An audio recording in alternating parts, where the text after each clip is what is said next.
بسم اللہ الرحمن الرحیم۔ السلام علیکم ورحمۃ اللہ وبرکاتہ۔ رب نے سود سے روکا، ہم نے بینک بنا لیے۔ رب نے زنا سے روکا اور ہم نے کلب بنا دیے۔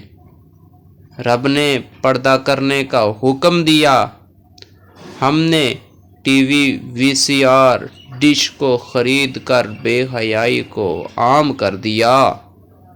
رب نے کہا قرآن میں تمہاری کامیابی ہے، ہم نے آکسفورڈ کی کتابوں کو کامیابی بنا لیا۔ ذرا سوچئے تو صحیح ہم کیا کر رہے ہیں؟ جو کرنا تھا وہ کرتے نہیں اور جو نہیں کرنا تھا وہی کر رہے ہیں۔ آج مسلمان اسی وجہ سے پریشان ہے، جس کو راضی کرنا تھا اس کو ناراض کر دیا، تو پھر رحمت کیسی؟ اگر ابھی تک آپ نے میرا چینل سبسکرائب نہیں کیا تو اس کو سبسکرائب کر دیں۔ ویڈیو اچھی لگی ہو تو آگے دوستوں تک شیئر کر دیں۔ شکریہ۔